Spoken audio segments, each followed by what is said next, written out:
أشرقت نفسي بنور من فؤادي حينما رددت يا رب العباد وانتشت روحي وصار الدمع الحمد لله وكفى وسلام على عباده الذين اصطفى أما بعد فأعوذ بالله من الشيطان الرجيم بسم الله الرحمن الرحيم اهدنا الصراط المستقيم صراط الذين أنعمت عليهم صدق الله العظيم۔ محترم لائق ست تعظیم و تکریم سامعین اعظام، آپ حضرات کے سامنے سورہ فاتحہ کی آیت نمبر 5 اور آیت نمبر 6 کی تلاوت ہوئی ہے، جس کا ترجمہ ہے: اے اللہ ہمیں سیدھے راستے پر چلا، ان لوگوں کے راستے پر جن پر تو نے اپنا انعام فرمایا ہے۔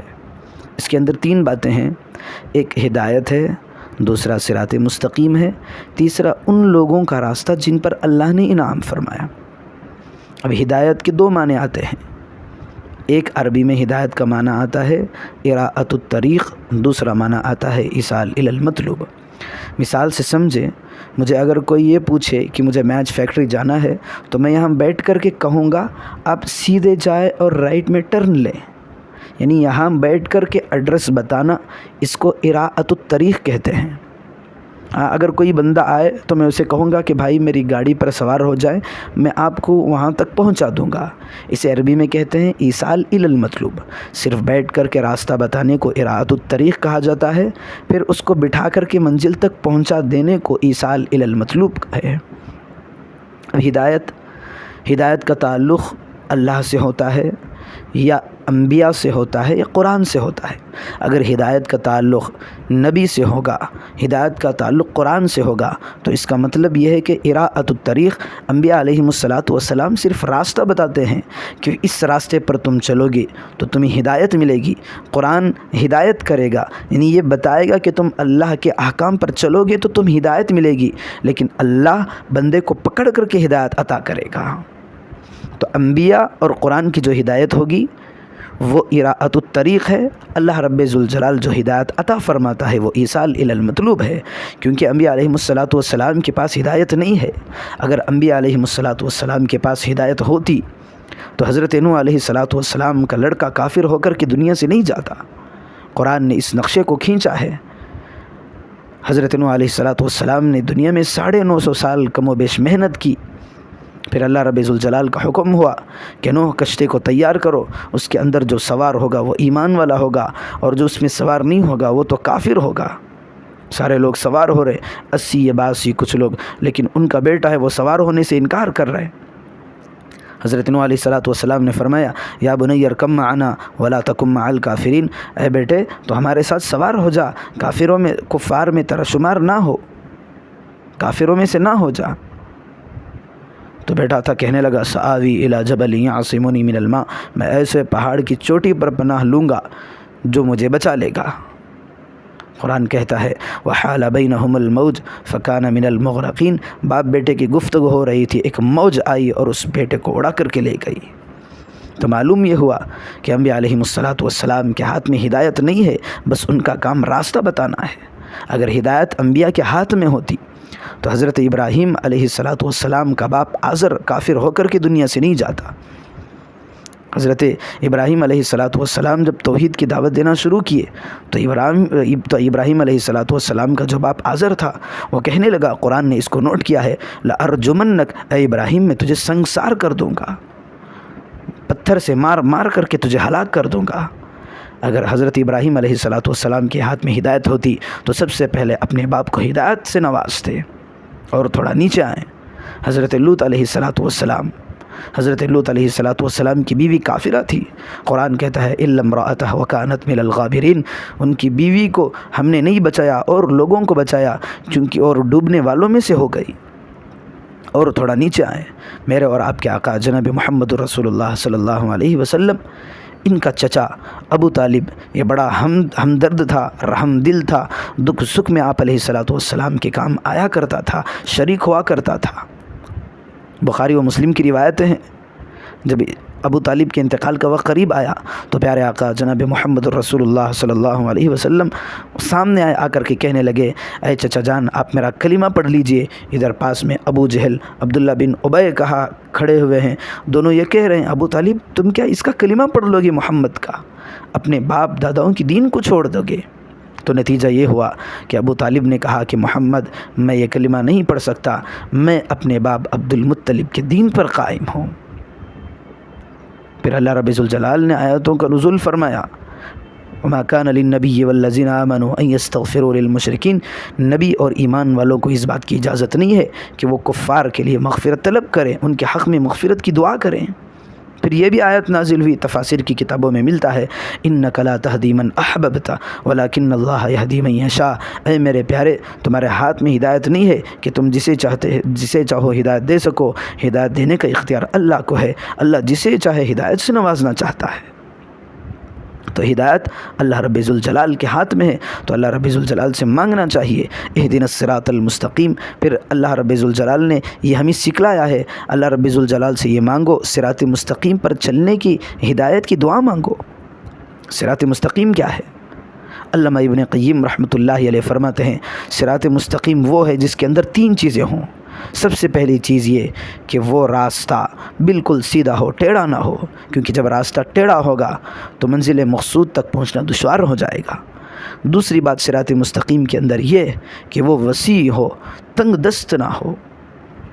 دیکھیں اسلام کا راستہ کتنا وسیع ہے، اللہ رب ذوالجلال کے یہاں صرف 1 روپے پر بخشش کے پروانے مل جاتے ہیں، 1 کھجور کی بنیاد پر بخشش ہو جاتی ہے، 1 فاحشہ عورت جب کتے کو پانی پلاتی ہے تو اس کی مغفرت کر دی جاتی ہے۔ اسلام کا راستہ، صراط مستقیم کا راستہ کتنا وسیع ہے۔ پھر تیسری چیز علامہ ابن قیم رحمۃ اللہ علیہ فرماتے ہیں کہ وہ راستہ ایک تو سیدھا ہو، دوسرا تو کشادہ ہو، تیسرا مختصر ہو، راستہ طویل ہو تو وہ صراط مستقیم نہیں ہو سکتا۔ دیکھیں ہم دنیا کے اندر اگر کسی بڑے عہدیدار سے ملنا چاہتے ہیں، تخت نشین سے ملنا چاہتے ہیں، سی ایم پی ایم سے ملنا چاہتے ہیں تو اس کے چیلے چپاٹوں سے ملنا پڑے گا، پہلے اس کے چیلے کے پاس جانا پڑے گا، اس کے نگران ماتحت میں جو کام کرنے والے ہوتے ہیں ان کے پاس جانا پڑے گا، تو وہ بتائیں گے فلاں صاحب سے ملو، پھر فلاں صاحب کے پاس جائیں گے تو بتائیں گے فلاں صاحب کے پاس ملنا، پھر فلاں کے پاس جائیں گے تو وہ بتائے گا کہ فلاں کے پاس ملو، پھر اس کے پاس جائیں گے تو اب کہے گا کہ اب سی ایم اور پی ایم فلاں وقت میں آئیں گے، ان کے پاس جانا۔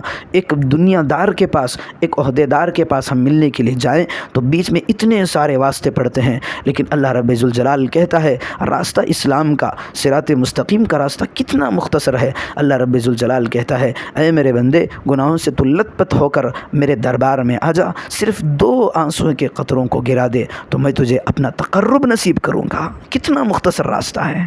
تو صراط مستقیم کے اندر 3 باتیں ہوتی ہیں۔ ایک بات یہ ہے کہ وہ راستہ سیدھا ہونا چاہیے، پھر وہ مختصر، پھر وسیع ہو، تب وہ صراط مستقیم بنے گا۔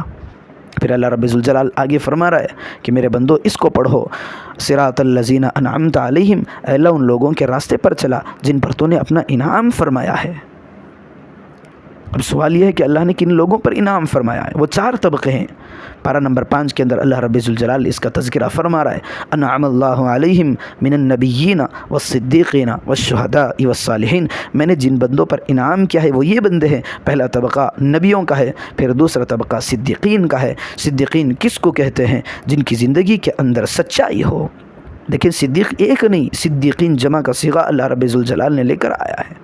اس کا مطلب یہ ہے کہ دنیا ہماری اس امت کے اندر بہت سارے صدیقین ہیں، ہاں ابو بکر صدیق رضی اللہ عنہ ان سب کے پیشوا ہیں، ان صدیقین کے پیشوا ابو بکر صدیق رضی اللہ عنہ۔ پھر تیسرا طبقہ شہداء کا ہے، جنہوں نے اعلاء کلمت اللہ کی خاطر اپنی جانوں کا نذرانہ پیش کیا، بچوں کو یتیم اور بیوی کو بیوہ کیا۔ پھر چوتھے نمبر پر اللہ رب ذوالجلال صالحین کا تذکرہ فرما رہا ہے۔ صالحین کون ہیں؟ الذین یذکرون اللہ قیاما، جو کھڑے کھڑے بھی اللہ کا ذکر کرتے ہیں، وقعودا، بیٹھے بیٹھے بھی اللہ کا ذکر کرتے ہیں، وعلی جنوبہم، اور پہلو کے بل یعنی لیٹے لیٹے بھی اللہ کا ذکر کرتے ہیں، ویتفکرون فی خلق السماوات والارض، اللہ کی جو مخلوقات ہیں آسمان و زمین کے اندر غور کرتے ہیں، پھر کہتے ہیں ربنا ما خلقت ھذا باطلا، اے اللہ تیری یہ جو مخلوق ہے، آسمان کی مخلوق ہے، زمین کی مخلوق ہے، تو نے ان چیزوں کے درمیان جتنی چیزوں کو اے اللہ تو نے رکھا ہے، پیدا کیا ہے، اس ساری چیزوں کو تو نے بیکار پیدا نہیں کیا۔ یعنی اللہ کی مخلوق کے اندر غور و فکر کر کے اللہ کی قدرت کا مشاہدہ کرتے ہیں تو یہ لوگ صالحین میں سے ہیں۔ تو اللہ رب ذوالجلال نے کتنی پیاری دعا سکھلائی ہے، یہ دعا مانگو کہ اے اللہ ہمیں سیدھے راستے پر چلا اور ان لوگوں کے راستے پر چلا جو تو نے ان پر اپنا انعام کیا ہے۔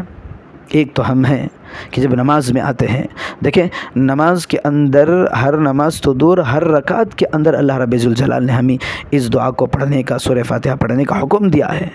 ہم آتے ہیں اہدنا الصراط المستقیم پڑھتے ہیں، لیکن ہمارا دھیان تجارت کی طرف ہوتا ہے، ہماری توجہ کاروبار میں ہوتی ہے، ہماری توجہ دنیا کے اندر ہوتی ہے، تو اللہ رب ذوالجلال ہمیں ہدایت سے کیسے نوازتا ہے؟